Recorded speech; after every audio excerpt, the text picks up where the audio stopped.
Friends, welcome back to my YouTube channel. तो friends, Amrit Manthan के upcoming episode की शुरुआत में ही दिखाएंगे कि यहाँ पे जो निमृत होती है वो कन्याएं खिलाने के लिए इंतजाम कर रही होती है और सब कन्याओं को खिलाती है। और वहाँ पे जो अमृत होती है वो निमृत से कहती है कि जो खाना तुमने कन्याओं को खिलाया है उसमें ये जहर की बोतल मिला दी, उन सब का इल्ज़ाम तुम्हारे ही सर पे आएगा। तभी यहाँ निमृत भागते हुए आती है और सोचती है कि उसने अमृत ने ये कहा था और बहुत परेशान हो रही होती है।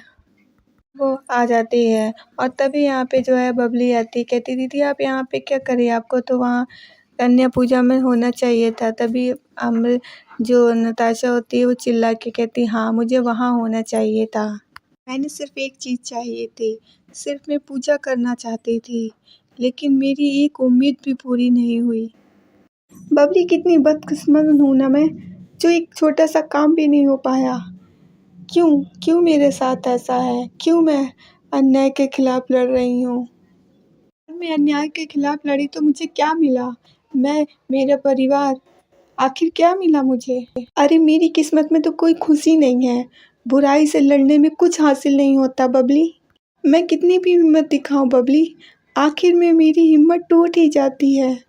और अन्याय जब अपना जोर दिखाता है तो कहाँ छुप जाता है ये इंसाफ। तभी बबली कहती है दीदी ऐसा मत कहो, ऐसा कुछ नहीं होता है। तभी निमृत कहती बबली से नहीं बबली, ये हिम्मत ये हौसला सब बेकार की बातें हैं, ऐसा कुछ नहीं होता है। इस दुनिया में सच्चाई इंसानियत की कोई अहमियत नहीं रह गई है बबली, कोई अहमियत नहीं रह गई है। कोई नहीं है बबली जो हमारी रक्षा करे। तुम्हें पता है बबली, अच्छे लोगों को हमेशा सजा मिलती है और बुरे लोगों को इनाम मिलता है।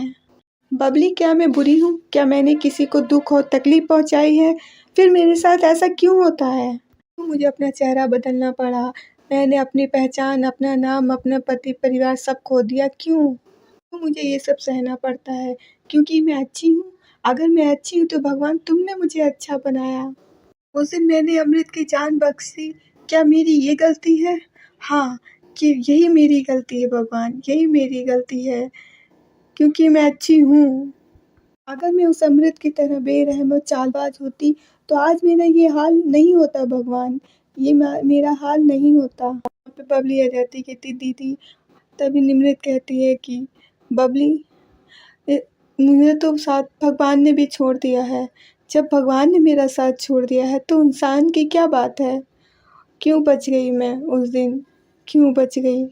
फिर निमृत कहती है बहुत अकेली हो गई हूँ मैं बबली, बहुत अकेली हो गई हूँ मैं। बबली कहती संभालिए दीदी अपने आप को, मैं पानी लेकर आती हूँ। फिर बबली वहाँ से पानी लेने चली जाती है। वहाँ रो रही होती, कहती कोई नहीं है मेरा, कोई नहीं है मेरा। और फिर दोस्तों आगे दिखाते हैं कि निमृत को अचानक से शेर की आवाज़ आने लगती है। वो डरने लगती है कि आवाज़ कहाँ से आ रही है, वो घबराने लगती है, सोचती है ये आवाज़, और क्योंकि बबली भी वहाँ पे नहीं होती है और वो सोचने लगती है आवाज़ कहाँ से आ रही है। और वो खड़ी होती है, अचानक से उसके सामने शेर आ भी जाता है। और फिर एकदम से मैया जो है आप कहती हैं कि मेरी बच्ची तुम परेशान क्यों हो, जब तुम ज़िंदगी मौत से लड़ रही थी तब तुम्हें मैंने ज़िंदगी की ओर भेज दिया। मैं चाहती हूँ कि तुम्हें तुम्हारा अधिकार मिले, तुम्हें तुम्हारा फल मिले, ये मैं चाहती थी। इसलिए मैंने चाहती थी कि सर उठाकर तुम अपना अधिकार लो, इसलिए मैं तुम्हें टूटने नहीं दूंगी, क्योंकि तुम अगर इस लड़ाई में पीछे हट गई तो ये मेरी भी हार होगी। अगर तुम मुझसे शक्ति मांगती हो तो मैं तुम्हें मुश्किलों में इसलिए डालती हूँ कि तुम उनसे जूझ कर अपनी शक्ति को पहचान सको।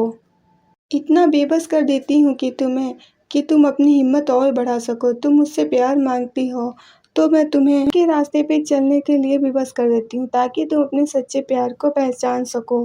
फिर अचानक से जो है एकदम निमृत देखती है कि वहाँ पे कोई नहीं होता है और एक तो सोचती है कि अरे यहाँ पे तो फिर तुरंत बबली आ जाती है। बबली से कहती तुमने देखा, तुमने कुछ देखा। बबली कहती क्या दीदी मैंने क्या देखा, कुछ भी तो नहीं देखा। कहती यहाँ पे मैया आई थी। वो कहती नहीं दीदी मैंने कुछ नहीं देखा। तो कहती है कि निमृत बबली से कहती है कि समझ गई हूँ मैं कि मेरे अंदर कितनी शक्ति है और माता रानी का हाथ मेरे सर पे है। ये दिखाते हैं कि इधर तेज जो है वो निमृत को ढूंढ रहा होता है, ढूंढते ढूंढते वो जाता है और अमृत एकदम से सामने आ जाती है। कहती किसे ढूंढ रहे हो तेज। तो तेज कहता है निमृत को, अमृत कहती है अच्छा अपनी दोस्त निमृत को ढूंढ रहे हो। कहती लेकिन वो तो चली गई। तो तेज कहता है अमृत से कि ज़रूर तुमने कोई घटिया हरकत की होगी, बताओ तुमने क्या किया उसके साथ। तभी अमृत कहती है हमें ना बहुत तरस आता है तुम लोगों पर कि तुम लोग हारी हुई बाजी को जिताने पे लगे हुए हो।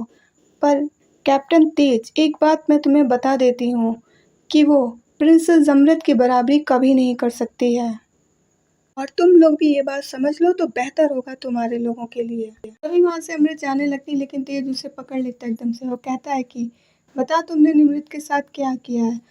तो वो कहती है अमृत तेज से कि क्या किया, कैसे किया, क्यों किया, ये सब क्या जानकर करोगे और वही तुम्हारे लेक्चर देने लगोगे। आज मेरा मूड तुम्हारे लेक्चर सुनने का बिल्कुल भी नहीं है।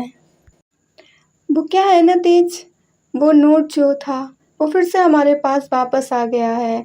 ये देख के तेज जो है वो हैरान हो जाता है एकदम से। अभी वो नोट जो है तेज छीनने की कोशिश करता है लेकिन अमृत कहती है तेज इसे छीनने की गलती भी मत करना वरना वो तुम्हारा प्यारा सा भाई जो है। तभी तेज कहता है कि तुम कैसी घटिया औरत हो, तरफ तो तुम आगम से प्यार करने का दावा करती हो, दूसरी तरफ तो कहती है अमृत हाँ, जब तक मुझसे प्यार करेंगे अगम तब तक वो सेफ रहेंगे, और जैसे ही अगम निर्मित के पास जाते हैं तो हम उन्हें वैसे ही बर्बाद कर देंगे। तभी तेज जो है वो अमृत से कहता है कि सपना देख रही हो तुम, ये जो तुमने वहम पाल रखा है कि तुम और अगम कभी एक होने वाले हो, ऐसा कभी नहीं होने वाला है, क्योंकि अगम और निर्मित एक दूसरे के लिए बने हैं और ये सच्चाई तुम भी अच्छे से जानती हो अमृत। तेज वहाँ से जाने लगता है। युग कहता है तेज से कि अरे चने एकदम फ्रेश हैं। तभी फिर अमृत कहती है कि युग सुना तुमने वो इडियट मुझसे क्या कह कर गया है। अगम के बारे में वो हमें उल्टी सीधी पट्टी पढ़ा रहा था और उसे क्या लगता है अगम के बारे में हम ऐसे सुन लेंगे और मान भी लेंगे। तभी युग कहता है कि तो झूठ कहाँ कहा उसने, सच ही तो कह रहा था वो, उस अगम को तुम में कोई दिलचस्पी नहीं है। तभी एकदम से अमृत नाराज होने लगती है। तो कहता है नाराज होने की जरूरत नहीं है, इस आदमी के पीछे तुम अपना टाइम वेस्ट मत करो। युग कहता है क्योंकि जाहिर सी बात है ये आदमी सिर्फ तुम्हें इस्तेमाल कर रहा है अपना बदला लेने के लिए। तभी अमृत कहती है युग से जस्ट शट अप।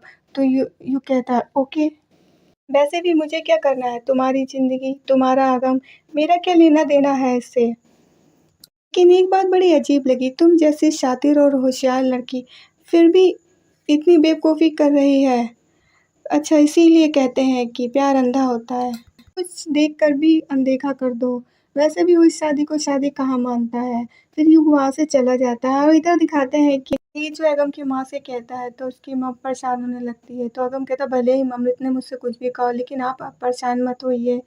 तो वो कहती है परेशान, उम्र हो गई है हमारी, प्लीज़ बेटा, सारी उम्र हमारी एक ही ख्वाहिश थी कि मेरा बेटा खुश रहे, उसे उसका प्यार मिले। लेकिन ये अमृत, ये तो बिल्कुल उसके पीछे ही पड़ गई है, उसे चोट पहुँचा के ही दम लेगी ये। तेज कहता है ताई जी आप पर घबराइए मत, हौसला रखिए, सब कुछ ठीक हो जाएगा।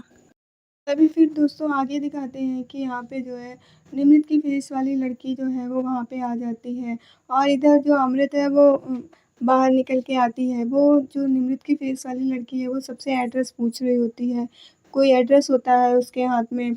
अमृत वहाँ से निकल रही होती है, वो उससे पूछने ही वाली होती है लेकिन अमृत आगे निकल जाती है। तब तक उसके पास एक आदमी आ जाता है, वो उससे एड्रेस पूछने लगती है। तो वो कहता है कि मैम आप बहुत आगे आ गई हैं, ये एड्रेस तो पीछे है। तो वो सोचती है कि ये एड्रेस पीछे है, अब मैं आगे आ गई हूँ। यहाँ अमृत भी वहीं खड़ी होती है। वो जैसे ही उसे देखती है, उस निमृत की फेस वाली लड़की को, वो तुरंत फेस जो है तो घुमा लेती है। इस वजह से वो एक दूसरे को देख भी नहीं पाती हैं। वो फिर से कोशिश करती है एड्रेस जानने की, लेकिन वो अमृत उसको देख भी रही होती है कि ये कौन है। उसको कुछ शायद जाना पहचाना सा फेस लग रहा होता है दूर से, तो वो देखने की कोशिश भी करती है लेकिन नहीं देख पाती। फिर ये दोनों खड़े होते हैं और इधर अमृत का फेस होता है, पीछे वो खड़ी हुई होती है लेकिन तब भी नहीं देख पाते हैं। और उधर जब जैसे ही वो जो लड़की होती है वो उसके पास पहुँचती है अमृत के पास एड्रेस पूछने के लिए, उससे पहले ही जो है क्या कहते हैं वहाँ पे युग आ जाता है और कहता है कि चलो गाड़ी लेके आ जाता है। तो फिर वो जाने के लिए जो है गाड़ी में बैठने के लिए आगे बढ़ जाती है। वो गाड़ी में बैठ के जो है उसके साथ चली जाती है। और दोस्तों फिर आज के लिए इतना ही। वीडियो अच्छी लगी तो लाइक ज़रूर कीजिएगा, चैनल को सब्सक्राइब ज़रूर कीजिएगा और हाँ कमेंट में ये ज़रूर बताया कीजिए कि आपको वीडियो कैसी लगी। ओके फ्रेंड्स, तो चलिए फ्रेंड्स अब हम मिलते हैं अपने नेक्स्ट वीडियो में। ओके फ्रेंड्स, तो तब तक के लिए बाय बाय, टेक केयर।